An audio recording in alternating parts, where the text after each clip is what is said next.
The sky was thin and brittle at that altitude, a pale field of cold light stretching above the clouds. Through the canopy of a German fighter, a lone pilot watched the silhouettes below him climb with painful slowness. Their wings looked too small, their fuselages too thick, their movements too heavy for the brutal arena they were entering. From his oxygen mask came the faint trace of laughter, a quiet disbelief that anything shaped like that could survive the world waiting above France. But war has a way of rewriting its own rules. What those pilots saw that morning were not mere machines struggling toward the fight. They were looking at the first steps of a weapon built on a different vision of air power, a machine that would turn ridicule into fear and tilt the balance of the skies. The gap between what the eye could see and what history would remember was wide enough to swallow an Air Force whole. And somewhere in that thin, icy air hung the question that would define the months ahead. What happens when a fighter that should not have worked becomes the one no enemy can escape? The story truly begins long before those first encounters above France. In the summer of 1940, while Europe burned under the rapid advance of German air power, American planners studied the wreckage of countries that had fallen and understood a truth that was as cold as the steel they would soon forge. If the next war was to be won, it would be won at altitude. German fighters had carved through the skies with deadly precision, and the United States needed something that could reach higher, hit harder, and endure the kind of punishment that broke lesser machines apart. When engineers at Republic Aviation received the Army's urgent specifications, they faced a dilemma that bordered on the impossible. Traditional fighter design favored light frames, nimble wings, and quick movements. But the threat now rising above Europe demanded a fighter built around a different philosophy. Alexander Kartveli, the Georgian-born designer entrusted with the task, made a choice that startled even his own team. He would not build a sleeker Spitfire or a cleaner Messerschmitt. He would build something larger, stronger, and far more powerful than anything in American service. The prototype that emerged, the XP-47B, did not slip into the air so much as force its way upward. Its massive turbocharged engine filled the fuselage like a beating heart of metal and fire. Its wings carried the weight of 8 heavy machine guns. Its silhouette looked awkward, its proportions alarming. Test pilots approached it with the same uneasy respect that soldiers give to unfamiliar artillery. And yet, when the throttle opened, the aircraft climbed as though it had found a secret path through the sky. But progress came at a terrible cost. Between late 1942 and early 1943, training squadrons struggled to tame the machine. The aircraft ground looped without warning, torque rolled if handled carelessly, and dove so fiercely that pilots occasionally felt the controls freeze beneath their hands. The statistics were grim. Dozens of aircraft lost. Too many young airmen killed before they ever saw an enemy. The Thunderbolt seemed less like a promise and more like a threat that turned inward. Even so, the design refused to be judged by first impressions. Those who survived the early months learned that beneath its size lay an engine that refused to quit and a frame that could drink punishment without falling apart. When combat finally came to the heavy fighter in the spring of 1943, the battlefield introduced yet another challenge. The Thunderbolt could not turn with German fighters. It could not climb with them at lower altitudes. And in those opening weeks, losses mounted while victories remained painfully rare. To the Luftwaffe, this merely confirmed what they already believed. The Americans had brought a mistaken idea into the skies of Europe. A machine too big, too heavy, too slow. A fighter that did not deserve the name. What they missed in those first chaotic months was the subtle shift already taking shape. The P-47 was surviving hits that would have torn their own aircraft apart. And it was carrying a weapon system whose full consequence had not yet been felt. The storm had not arrived, but its first shadow had already crossed the horizon. The turning point arrived not with a victory, but with a survival that should have been impossible. On a June morning in 1943, as a formation of P-47s crossed the coast of France, the Germans struck with the efficiency of hunters who knew their prey. 16 FW-190s descended from the sun, their cannon shells walking across the sky. In seconds, a young American pilot named Robert S. Johnson found himself inside a cockpit shredded by fire, his canopy shattered, his instruments failing, and his own blood pooling beneath him. By every rule of air combat, his flight should have ended there. Instead, the Thunderbolt held together, vibrating, burning, refusing to surrender. When a lone FW-190 dove behind him and emptied its entire arsenal into the wounded aircraft, the German pilot expected nothing more than drifting wreckage.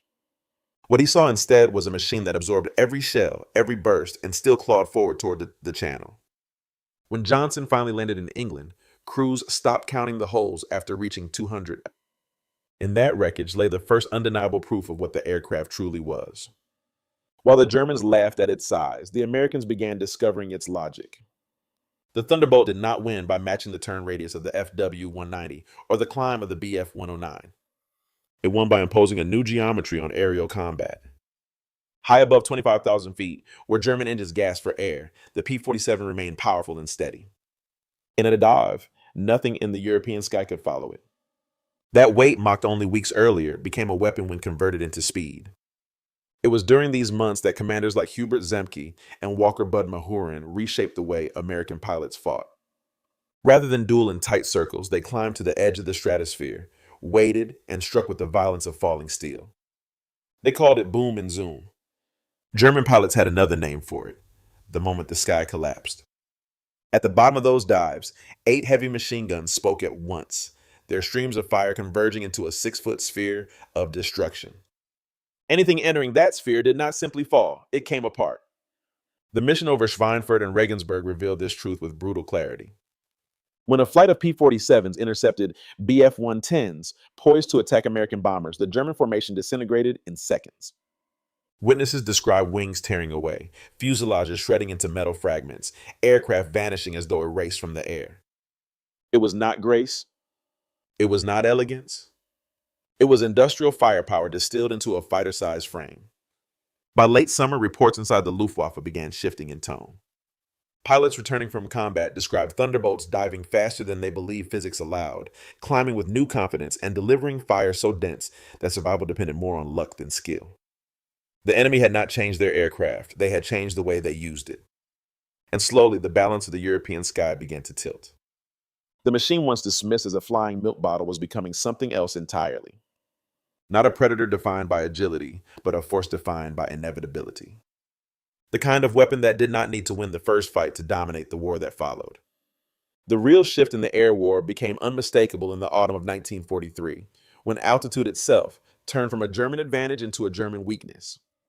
At 28,000 feet and above, the once dominant FW-190s and BF-109s began to lose their breath. Their engines, superb at medium altitude, struggled in the thinning air. Controls felt heavy. Climbing rate faded. The horizon narrowed into a place where seconds mattered. It was in this unforgiving layer of sky that Hans Philipp, one of Germany's most decorated aces, met the Thunderbolt on its own terms. His record was extraordinary, more than 200 victories across the eastern and western fronts, a pilot whose instincts had been sharpened by years of survival. But experience could not compensate for physics. When the P-47s of the 56 Fighter Group dropped into the fight from above, they arrived with the momentum Philipp could neither match nor escape. A burst of 50 caliber fire traced across his aircraft, and in an instant the FW-190 disintegrated into flame and fragments. For the Luftwaffe, it was not just the loss of a pilot. It was the loss of certainty. Headquarters demanded answers. Investigations followed. The reports climbing their way to Gring's desk were stark. The American fighter surpassed German types at altitude, possessed structural integrity beyond expectation, and delivered firepower that outmatched cannon-equipped interceptors in sustained combat. The message beneath the technical jargon was simple. The Luftwaffe no longer controlled the sky. Then came an even more troubling development. The Thunderbolt evolved. With the introduction of the paddle blade propeller on the P-47D variants, climb rates surged. Acceleration improved. The machine that had once lumbered through the lower atmosphere now punched upward with surprising strength. German pilots accustomed to bouncing the Americans from above found themselves confronted by a fighter that could close the vertical gap. Engagements once dictated by the Luftwaffe now belonged to whoever held the most altitude and nerve, and increasingly, that was a Thunderbolt. By the time Allied planners began shaping the invasion of France, the P-47 had grown into a new role, one that would carve its reputation into the memory of every soldier who fought beneath it. The same guns that tore apart fighters now shredded convoys, rail lines, tank columns, and supply routes. When the first waves landed at Normandy on June 6, 1944, more than 500 Thunderbolts patrolled the beaches. German aircraft that had attempted to break through found the sky stacked with American fighters from sea level to the edge of the stratosphere. Survivors from the Luftwaffe remembered the experience with a kind of quiet horror. A single pass from a P-47 could erase a column of vehicles. The sound of its diving engine became a warning no one could outrun. Troops spoke of the earth erupting beneath them, of trucks turning into fireballs, of the sudden brutal silence after a burst of 50 caliber rounds tore the world apart. And beneath these battlefield moments lay a deeper truth. The Luftwaffe was no longer fighting for air superiority. It was fighting for survival. Every day the Thunderbolt remained in the sky. That survival slipped further from reach. What separated the United States from its enemy was not simply the design of a single fighter, but the philosophy that produced it. American planners did not view air power as a contest of dueling aces. They saw it as an industrial campaign, a struggle where logistics, training, and production mattered as much as tactics. The Thunderbolt, with its heavy frame and relentless firepower, was the natural expression of that worldview. Factories in New York and Indiana delivered aircraft at a pace that astonished even Allied commanders. What the Luftwaffe destroyed in a morning raid could be replaced by the following day. Skilled mechanics kept squadrons flying with an abundance of spare parts. Pilots trained with ammunition and fuel in quantities German units could only imagine. When an American fighter group arrived in theater, its airmen carried hundreds of hours of training, disciplined formation practice, and a deep familiarity with their aircraft. German trainees, by 1944, often entered combat with fewer than 100 hours of total flight time. As P-47 units shifted into their expanded roles, the broader world began to grasp the implications. Allies understood that American air power no longer relied on individual brilliance, but on a system capable of sustained pressure. Intercepting bombers, guarding the beaches of Normandy, hunting armored columns, or escorting formations deep into Germany became parts of a single, unified strategy. Air superiority was not the goal, it was the foundation upon which every other operation rested. For the Luftwaffe, this transformation was devastating. The more Germany struggled, the more the American system intensified.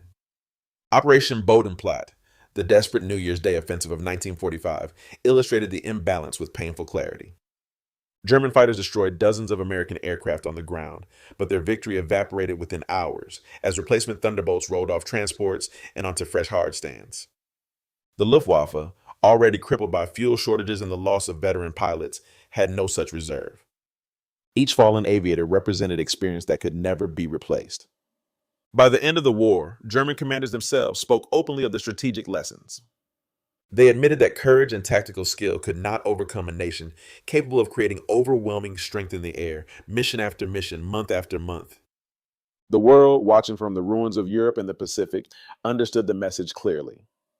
Modern warfare belonged not to the aircraft that dazzled in a turning fight, but to the machine backed by a system powerful enough to sustain it. In the final months of the war, when the skies above Europe grew quiet and the smoke began to thin, the Thunderbolt stood as more than a machine of metal and fire. It had become a symbol of a different kind of strength, the kind built not from elegance or agility, but from endurance, discipline, and the vast industrial will of a nation determined to shape the course of history. The aircraft that once drew laughter now carried the weight of countless missions, countless lives saved, and countless stories that would echo long after the guns fell silent. For the pilots who flew it, the P-47 was never merely a fighter. It was a companion in the most unforgiving hours of their lives, a shield forged from American industry, and a reminder that survival often depended on the margin between what a machine could endure and what a human heart could carry. Many returned home with memories of the thunderous dive, the trembling airframe, and the steady rhythm of those 8 50 caliber guns. Others did not return at all, but their legacy remains woven into the steel of every surviving Thunderbolt and the stories told around it. For their adversaries, the memory was different. German pilots who once mocked the bulky silhouette later spoke of the dread that settled in their stomachs when they heard its unmistakable roar. On the ground, soldiers remembered the shadow passing over a road or a field, followed by a storm of fire that changed the course of a battle before anyone could react. The transformation from ridicule to fear was not gradual. It was absolute. Today, when visitors walk through museums and stand before the restored aircraft, they see a war machine at rest, its paint polished, its story condensed to placards and quiet displays. But the truth runs deeper. The P-47 tells the story of a nation discovering that its greatest power lay not only in invention, but in the ability to build, supply, train, and sustain on a scale the world had never seen. It is a reminder that wars are won not only by moments of heroism, but by systems that rise to meet the demands of history. And perhaps that is the lasting lesson of the Thunderbolt, that strength, when paired with purpose, becomes something greater than the sum of its parts. As you reflect on his journey, consider what this story reveals about resilience, sacrifice, and the choices that shape the modern world. If you found meaning in this story, share your thoughts. What part of the Thunderbolt's legacy speaks to you most deeply? And what lesson from this era do you believe still matters today?